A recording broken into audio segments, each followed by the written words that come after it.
இது முருகன் சார். என்ன நடந்துட்டு இருக்குங்கிறத பார்த்துட்டு இருக்கீங்களா சார்? கண்டிப்பாக பார்க்குறேன் சார். இது ஒரு பெரிய அரசியலை கிளப்பி இருக்குது. இதில் காங்கிரஸ் எல்லாம் இதில் ரியாக்ட் பண்ணுற மாதிரி ஆயிடுச்சு. என்ன சார் இவங்க கொஷின் ரைஸ் பண்ணியிருக்காங்கல்ல, இந்த பணத்தை என்ன பண்ணுறீங்க அப்படிங்கிற கேள்வி. நீங்கள் இவ்வளோ ஸ்கூல் டேமேஜ் ஆகிருக்கு, அதை நீங்கள் எப்போ சரி பண்ணுவீங்க? 500 ஸ்கூலுக்கு கை நீட்டி அதே ஸ்கூல் அசோசியேஷன்ஸ்லேருந்தே வாங்குகிற நிலைமையா என்ன இங்கே நடக்குது சார்? அதாவது இந்த விவாதங்கள் பார்த்துட்டு இருந்தேன் நான்.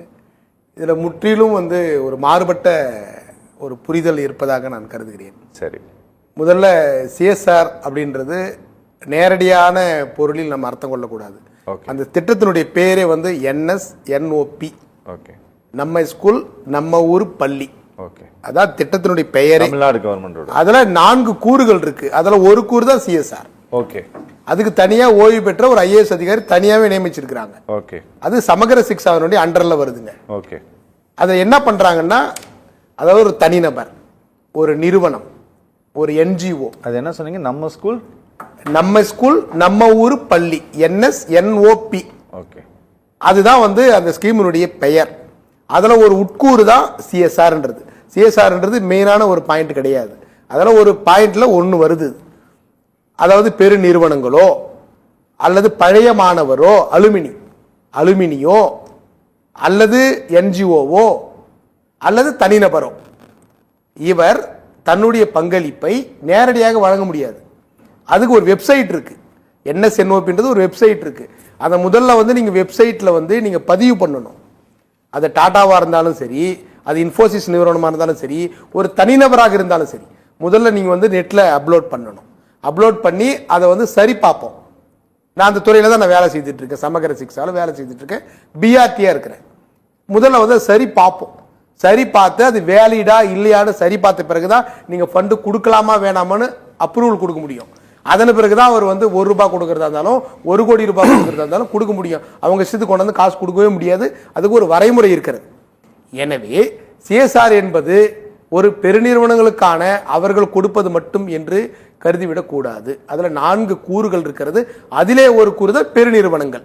மொத்தம் தமிழ்நாட்டுல ஏதாவது ஒரு ஸ்கூலுக்கு உதவி செய்யணும்னா இதுதான் ஒரே போர்ட்டல். இது வழியா போர்ட்டல் தான். ஆமா, போர்ட்டல் மூலமா நீங்க முதல்ல இது வழியா தான் பண்ண முடியும். அதுல ஒரு அங்கம் தான் CSR. ஒரு அங்கம் தான். அவங்க பேங்க் கொடுக்கலாம், வங்கிகள் கொடுக்கலாம், தனி நபர் கொடுக்கலாம். இப்ப நான் கூட காசு வச்சிருந்தேன்னா எனக்கு இந்த பள்ளிக்கூடத்துல பேக் வாங்கினா கொண்டு போய் நான் வாங்கி கொடுக்க முடியாது. நீங்க முதல்ல போர்ட்டல் அப்லோட் பண்ணணும். அதை வெரிஃபிகேஷன் பண்ணுவாங்க. உங்களுக்கு வெரிஃபிகேஷன் மெசேஜ் வரும். அதை பார்த்துட்டு தான் நீங்க 5 பேக் வாங்கி கொடுக்க முடியும். நீங்க வாட்டர் கேன் வாங்கி கொடுக்கணும் குழந்தைங்களுக்கு, நான் பேருந்து வசதி பண்ணி கொடுக்கணும்னு சொன்னாலும் நீங்க ₹1 முதல் ₹1 கோடி வரைக்கும் நீங்க இப்படிதான் வெரிஃபிகேஷன் பண்ணி தான் அதை அலோடே பண்றாங்க. ஒன்று, இதுக்கு தனியாக ஓய்வு பெற்ற IAS அதிகாரி இருக்கிறாங்க. அதுக்கு தனியா ஒரு டீம் ஒர்க் அவுட் பண்ணுது. இது வரைக்கும் 500 கோடி இந்த காசு வந்திருக்குதுங்க. அந்த 500 கோடி என்ன பண்ணாங்க? இப்ப சார் ஒருத்தர் பேசும்போது கடைசியா அவர் சொன்னாரு, பூகம்பத்தை கிளப்ப போகிறேன்னு. நான் ஒரு பூகம்பம் கையிலேயே வைத்துக் கொண்டிருக்கிறேன். அந்த பூகம்பத்தை நான் எல்லாருக்கும் காமிக்க போறப்ப எது பூகம்பம் எது உண்மை என்று மக்கள் புரிந்து கொள்வார்கள். அதாவது 500 கோடி என்ன செய்தார்கள்? 500 கோடியை கட்டிடம் கட்டினார்கள். அந்த கட்டிடத்தை பள்ளிக்கல்வித்துறை நேரடியாக கட்டாது. முதல்ல பொதுப்பணித்துறைக்கு அந்த காசு கொடுக்கும். டெண்டர் விட்டு தான் பள்ளி கட்டுறாங்க.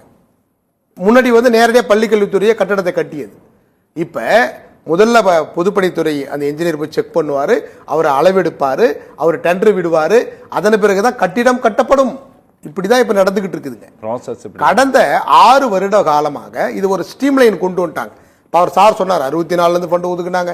அந்த சட்டத்திட்டங்கள்லாம் மாறி, மத்திய அரசாங்கம் மாறி, பல்வேறு ஸ்கீம் மாறி, தமிழ்நாட்டுக்கு தனியாக ஒரு கொள்கை முடிவை எடுத்து இன்னைக்கு தமிழ்நாடு அரசாங்கம் இதை செய்து கொண்டிருக்கிறது. இதுதான் அதாவது சமகர சிக்ஷாவில் ஏறக்குறைய 21 காம்போனன்ட் இருக்குதுங்க. 21 காம்போனன்ட்ல ஒரு காம்போனன்ட் தாங்க இது. ஒரே காம்போனன்ட் தான். மீதி இருக்கக்கூடிய 20 காம்போனன்ட்ல என்ன செய்தார்கள் என்று நாம பார்க்க வேண்டும். ரிசல்ட் தான் பார்க்கணும். அவங்க என்ன பண்ணிட்டு இருக்காங்க, மாற்றுத்திறனாளிக்கு என்ன பண்றாங்க, தலித் மாணவர்களுக்கு என்ன செய்கிறார்கள், சிறுபான்மையினருக்கு என்ன செய்யறாங்க. சார் சொன்னார் 7.5% எப்படி கொடுக்கிறார்கள், உயர்கல்விக்கு எவ்வாறு வழிகாட்டுகிறார்கள். IIT IIMல சேருவதற்கு ஆஸ்திரேலியாவில் படிப்பதற்கு, அமெரிக்காவில் படிப்பதற்கு, ஆக்ஸ்போர்ட்ல படிப்பதற்கு கவர்மெண்ட் ஃபண்ட் கொடுக்குறாங்க. அவர்கள் தான் விசா எடுத்து கொடுக்குறாங்க. நீங்க ஃபிளைட் சார்ஜ் தமிழ்நாடு கவர்மெண்ட் கொடுத்துக்கிட்டு இருக்கு. அதே மாதிரி 12வது முடித்து விட்டு 7.5% தான் எல்லாருக்கும் தெரியும். ஆனால் ஐஐடியில் சீட்டு வாங்கி கொடுக்கறது கவர்மெண்ட் தான் வாங்கி கொடுக்குது அந்த குழந்தைக்கு. அரசு பள்ளியில் படித்திருந்தால் ஐஐடியில் சீட்டு வாங்கி கொடுக்கின்ற பொறுப்பு யாருக்கு உண்டு? தமிழ்நாடு அரசாங்கம் பள்ளிக்கல்வித்துறைக்கு உண்டு. அந்த வேலையும் பள்ளிக்கல்வித்துறை தான் பண்ணிக்கிட்டு இருக்கு. இன்னைக்கு ஐஐஎம்ல நம்ம குழந்தைங்க படிச்சுக்கிட்டு இருக்கான். இன்னைக்கு வந்து ஐஐடியில் நம்ம குழந்தைங்க படிச்சுக்கிட்டு இருக்கான். அண்ணா யூனிவர்சிட்டியில் நம்ம குழந்தைங்க படிச்சுக்கிட்டு இருக்கான். இப்படி படித்துக் கொண்டிருக்கிறார்கள். அதே மாதிரி சிறுபான்மை குழந்தைகள், சிறுபான்மை பெண் குழந்தைகள் படிக்கிறார்கள்.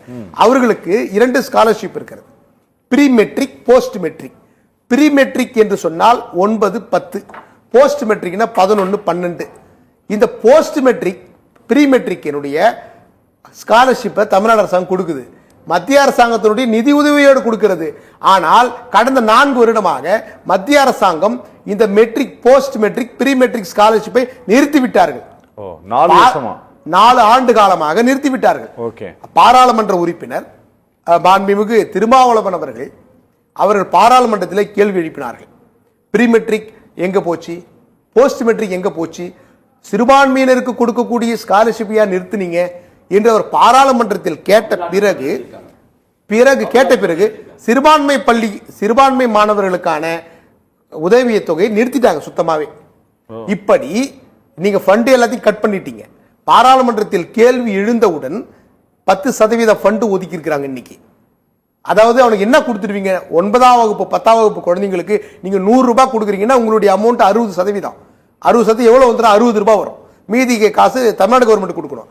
அந்த ஏழை எளிய குழந்தைகளுடைய ஃபண்டை நீங்க நிறுத்திட்டீங்க. இப்படி மத்திய அரசாங்கம் ஏழை குழந்தைகளுடைய, சிறுபான்மை குழந்தைகளுடைய, தலித் குழந்தைகளுடைய நீங்க வயிற்றுல நீங்க அடிக்கிறீங்க.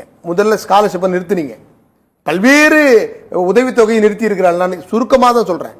இப்படி நீங்க ஸ்காலர்ஷிப்பை சுத்தமா கட் பண்ணிட்டீங்க. அந்த மெட்ரிக் பள்ளிக்கு பாராளுமன்ற உறுப்பினர்கள், தமிழகத்தை சார்ந்த உறுப்பினர்கள் அவர்கள் எல்லாம் கோரிக்கை வைத்து, குறிப்பாக திருமாவளவன் அவர்கள் தான் இந்த கோரிக்கையை முன்னெடுத்து வைத்தார். அடுத்தது அவங்க கட்சியை சேர்ந்த ரவிக்குமார் அவர்கள் இந்த மெட்ரிக் ஸ்காலர்ஷிப் என்ன ஆகுது, இந்த ஸ்காலர்ஷிப்பினுடைய வரலாறு என்ன தெரியுமா? இந்திய அரசியலமைப்பு சட்டம் 1950 தான் நடைமுறைக்கு வந்தது. ஆனா இந்த மெட்ரிக் வந்து 1935 ஆங்கிலேயர்கள் ஆட்சியில் இருக்கின்ற போது இந்த உதவித்தொகை கொடுக்கப்பட்டது. அதன் பிறகு 1950 இந்திய அரசியலமைப்பு சட்டத்தில் இருக்கக்கூடிய ஒரே உதவித்தொகை ப்ரீ மெட்ரிக், போஸ்ட் மெட்ரிக் தான். இந்திய கான்ஸ்டிடியூஷன்ல இருக்குது. இன்னைக்கு 75 ஆண்டு காலம் தொடர்ந்து வரக்கூடிய ஒரு மெட்ரிக் எது? நீங்க காங்கிரஸோ ஒரு பிஜேபியோ கொடுத்த ஒரு உதவித்தொகை அல்ல. ஆனா அந்த உதவித்தொகை நீங்க நிறுத்துறீங்க. நீங்க சிறுபான்மையினர் இப்பதான் படிச்சு வராங்க. முஸ்லிம்கள் படித்து வரார்கள், கிறிஸ்தவர்கள் படித்து வரார்கள், பௌத்தர்கள் படித்து, நாடு முழுவதும் நிறுத்திருக்காங்க. நாடு முழுக்க இருக்கு, நிறுத்தியாச்சு. நீங்க அதற்கு நீங்க இன்க்ரீஸ் பண்ணணும். ஒண்ணு, சார் பேசும்போது ஒரு விஷயத்தை சொன்னார்கள். அதாவது இவ்வளவு நாளா நீங்க வந்து ஒரு தனியார் பள்ளிகிட்ட இருந்து காசு வாங்கலாமா, தனியார் பள்ளிகள்ல அவங்க கிட்ட போயிட்டு ஒரு 500 பள்ளிகளை கொடுக்கலாமான்னு கேட்டாரு. 500 பள்ளிகள் வந்து தத்தெடுக்கிறனோ தத்து கொடுப்பேன் என்றோ அவரும் கொடுக்கவில்லை. அந்த வீடியோ 13 வீடியோ நான் பார்த்துட்டு தான் வரேன். அவர் என்ன சொல்றாரு, அந்த NSNOP மூலமா நீங்க என்ன காசு கொடுங்க, பெயிண்ட்டுக்குன்னு அடிச்சுக்குவாங்க, பரவாயில்ல, உங்களுக்கு இந்த மனசாவது வருது, நன்றி சொல்றேன்றார். ஏன்னா தனியார் பள்ளிகளுக்கு நாங்க தான் காசு கொடுக்குறோம். தமிழக பள்ளிக்கல்வித்துறை ஆர்டி ஆக்ட் 25%க்கு ஒரு ஆண்டுக்கு 100 கோடி ரூபாய் தனியார் பள்ளிகளுக்கு தமிழக அரசாங்கம் வாரி வழங்கி கொண்டிருக்கிறது. சமகர சிக்ஷன் மூலமாக தான் அந்த ஃபண்ட் ரிலீஸ் ஆகுது. ஏன்னா நான் ஒரு one of the RT coordinator. நாங்க தான் ஃபண்ட் கொடுக்குறோம், வெரிஃபிகேஷனுக்கு நாங்க தான் போறோம். அப்படி தமிழக அரசாங்கம் தனியார் பள்ளிகளுக்கு வாரி வழங்கி கொண்டிருக்கிறது. ஏன்னா அவங்களுக்கு 25% ஏழ்மையான குழந்தைகளுக்கு, பொருளாதார ரீதியாக, மத ரீதியாக பின்தங்கிய குழந்தைகளுக்கு 25% ஆஸ் பர் ஆர்டி ஆக்ட் 2009 அந்த ஆக்ட் பிரகாரம் நீங்க பண்றீங்கன்றதுனால நாங்க தான் காசு கொடுக்குறோம். 100 கோடி ரூபாய் கொடுக்குறோம். அதை பரவாயில்லையே, நாங்க கொடுக்குற 100 கோடி ரூபாய் வாங்கிக்கிட்டு அதோட நீங்க விடாம ஏதோ எங்களுக்கு செய்யணும்னு ஆசைப்படுறீங்களே அப்படின்னு போற போக்கில் நன்றி சொல்லிட்டு போறாரு. ஆனா இது தவறாக திரித்து சொல்லப்படுகிறது. தனியார் பள்ளிகளையும் கவர்மெண்ட் ஸ்கூலையும் நீங்க எப்படி மெர்ஜ் பண்ணுவீங்க அப்படின்னு அரசியல் தலைவர்கள் எல்லாம் பேசிக் கொண்டிருக்கிறார்கள். இது நேஷனல் எஜுகேஷன் பாலிசி, ஒன்றிய அரசாங்கம் வெளியிட்ட நேஷனல் எஜுகேஷன் பாலிசி 2020. இதுல மத்திய கவர்மெண்ட் 2020 நேஷனல் எஜுகேஷன் பாலிசியில் என்ன சொன்னாங்க, இது நடைமுறைக்கு வந்துருச்சு. இந்தியா முழுக்க நடைமுறைக்கு வந்துருச்சு. தமிழ்நாடு அரசாங்கம் ஏத்துக்கல, பிரச்சனை ஓடிட்டு இருக்கு. இதுல தனியார் பள்ளிகளையும் அரசு பள்ளிகளையும் இணைக்க வேண்டும், அரசு பள்ளிகளை தனியாரிடம் கொடுக்க வேண்டும் என்று சொன்னது யாரு? மாநில அரசாங்கம் கிடையாது. நேஷனல் எஜுகேஷன் பாலிசி 2020 ஓகே 8வது மாசம் 27 சாப்டர் இருக்கிறது. 27 சாப்டர்ல 7வது சாப்டர்ல 10வது பேராகிராஃப்ல சொல்லி இருக்கிறான். நீங்க தான் சொல்லி இருக்கிறீங்க. அதாவது நீங்க some of the government school கிடையாது, ஒவ்வொரு அரசு பள்ளியும் ஒவ்வொரு தனியார் பள்ளியோடு நீங்க மெர்ஜ் பண்ணணும்னு நீங்க தான் போட்டிருக்கீங்க. இது நாடு முழுக்க பரப்ப வேண்டிய கடமை ஒவ்வொரு குடிமகனுக்கும் உண்டு. Okay okay okay okay